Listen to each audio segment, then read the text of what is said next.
Germanic warriors, confrontation with Rome. A tale of valor, resistance, and legacy. The clash between the Germanic warriors and the Roman Empire is one of the most compelling stories of ancient history. It was not just a battle of swords and shields, but also a confrontation of ideals.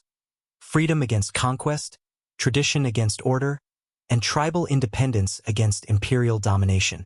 This narrative delves into the lives, strategies, and enduring legacies of the Germanic warriors who faced Rome's legions on the battlefield. Chapter 1: The World of the Germanic Warriors. Life in Germania. Germania was a land of dense forests, vast rivers, and scattered villages.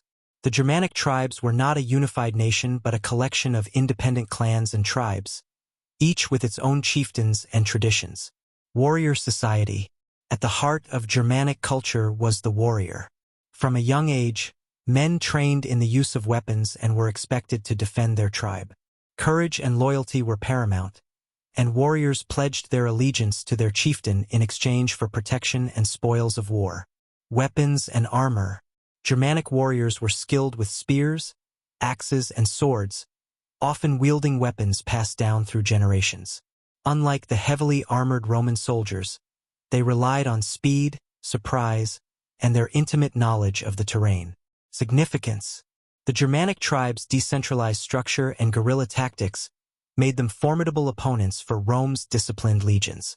Chapter 2: Early clashes with Rome. First encounters across the Rhine. In the late 1st century BCE, the Germanic tribes first encountered Roman forces during Julius Caesar's campaigns in Gaul. Caesar's legions pushed the Suebi, a powerful Germanic tribe, back across the Rhine. Caesar's Rhine crossing, 55 BC, to demonstrate Rome's strength, Caesar constructed a bridge over the Rhine, briefly entering Germanic territory. While the incursion was short-lived, it marked the beginning of Rome's efforts to subdue the tribes. Lessons from early battles. These early confrontations revealed the stark contrast between Roman and Germanic tactics. While Rome relied on disciplined formations and engineering prowess, the Germanic warriors excelled in ambushes, hit-and-run attacks, and exploiting the terrain. Significance. The Germanic tribes learned from their encounters with Rome, adapting their strategies to counter the empire's military superiority. Chapter 3: The Rise of Arminius. A chieftain's defiance. Arminius, a member of the Cherusei tribe, grew up in the Roman military, serving as an auxiliary and earning Roman citizenship. He learned Roman tactics and strategy, knowledge he would later use against the empire. Betrayal of Rome. In 9 CE, Arminius united several Germanic tribes to resist Roman expansion. Pretending to be an ally, he lured Governor Publius Quintilius Varus and 3 Roman legions into the Teutoburg forest. The Teutoburg ambush.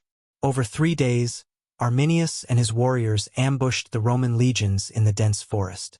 Using the terrain to their advantage, they annihilated the 17, 18, and 19 legions, killing thousands and capturing their eagle standards.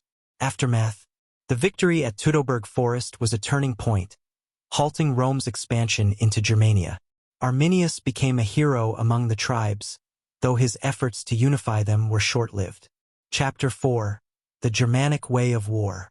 Tactics and Strategy. The Germanic tribes employed unconventional tactics that exploited their strengths and neutralized Rome's advantages. Ambushes and raids. Germanic warriors avoided open battle, preferring to strike from concealment and withdraw before the enemy could regroup. Psychological warfare. The tribes used war cries, painted their bodies, and displayed captured Roman standards to intimidate their enemies. Exploiting the terrain. Dense forests, marshes, and rivers were used to funnel Roman troops into vulnerable positions. The role of women in war. Germanic women often accompanied warriors into battle, cheering them on or aiding the wounded. In rare cases, women like the prophetess Velida played significant roles as spiritual and political leaders. Significance. The adaptability and resilience of the Germanic warriors allowed them to withstand Rome's superior resources and technology. Chapter 5: Retaliation and Resistance. Roman counterattacks. Following the disaster at Teutoburg, Rome launched retaliatory campaigns. Germanicus, a Roman general, led several expeditions into Germania between 14 and 16 CE, defeating Arminius in open battle and recovering some of the lost eagle standards. The Battle of Itis Diviso, Germanicus defeated the Germanic tribes in a pitched battle but failed to achieve lasting control over Germania. The end of Arminius. Arminius' dream of a united Germania faltered as rival tribes turned against him. In 21 CE, he was betrayed and assassinated by his own people, a testament to the divisions among the tribes. Significance. Despite their internal conflicts, the Germanic tribes remained a persistent threat to Rome's northern frontier. Chapter 6. The Migration Period. The tribes on the move. In the 4th and 5th centuries CE, pressure from the Huns forced many Germanic tribes to migrate into Roman territory. These migrations reshaped the political landscape of Europe. The Visigoths, led by Alaric, the Visigoths sacked Rome in 410 CE, marking the decline of the Western Roman Empire. The Vandals. Crossing the Rhine in 406 CE, the Vandals established a kingdom in North Africa and sacked Rome in 455 CE. A new role for Germanic warriors. As the Roman Empire crumbled, Germanic warriors transitioned from adversaries to rulers. They established kingdoms in former Roman territories, blending their traditions with Roman culture. Significance. The migrations transformed the Germanic tribes from resistors of Rome to the architects of medieval Europe. Chapter 7. Legacy of the Germanic warriors. Cultural impact. The Germanic tribes preserved many aspects of Roman culture while introducing their own values. Law and governance. Germanic rulers adopted Roman legal principles, combining them with tribal customs to create systems of governance. Christianity. The conversion of Germanic tribes to Christianity united Europe under a shared faith. Symbolism and memory. The Germanic warriors became symbols of freedom and resistance.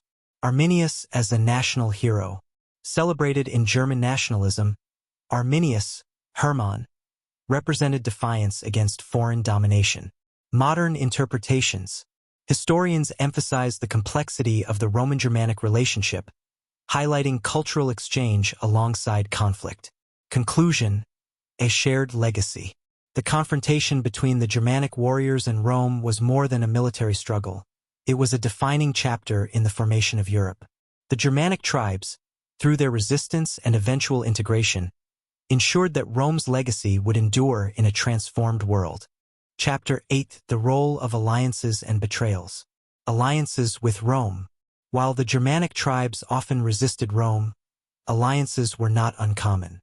Some chieftains saw partnerships with the empire as a way to secure their tribe's survival or gain an advantage over rival clans. The role of auxiliaries. Many Germanic warriors served in the Roman military as auxiliaries. These troops brought their distinctive fighting styles to the Roman army, including expertise in cavalry and guerrilla tactics. Arminius' dual allegiance. Arminius himself began his military career as an auxiliary commander before turning against Rome. His betrayal highlighted the delicate balance between cooperation and resistance. Internal rivalries. The Germanic tribes were rarely united. Arminius' assassination by rival chieftains in 21 CE underscored the divisions that often undermined attempts at unity. Rome exploited these divisions, using diplomacy and bribery to keep the tribes fragmented. Significance. The shifting alliances and rivalries among the Germanic tribes were both a strength and a weakness, allowing them to resist conquest but also limiting their ability to mount sustained campaigns against Rome. Chapter 9. The Evolution of Germanic Warfare. Adaptation to Roman tactics. The Germanic tribes were quick learners. Over centuries of conflict, they adapted their tactics to counter Rome's advantages. Countering the testudo. The Roman testudo, or tortoise formation, was highly effective against projectile attacks. Germanic warriors responded by targeting the legs of soldiers, breaking the formation. Siege tactics. Initially unskilled in siege warfare, the tribes learned to construct battering rams and other tools for attacking Roman forts. Cultural traditions in warfare.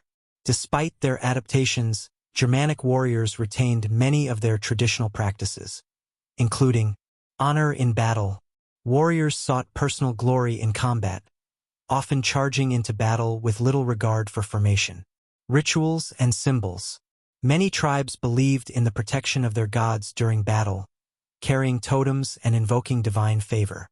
Significance. The evolution of Germanic warfare was a testament to their resilience and ingenuity. By blending traditional and learned tactics, they remained a formidable opponent. Chapter 10: The Germanic Migrations. Pressure from the Huns. The arrival of the Huns in Eastern Europe in the 4th century CE displaced many Germanic tribes, forcing them to migrate into Roman territory. These migrations, often driven by desperation, were a turning point in the Roman-Germanic relationship.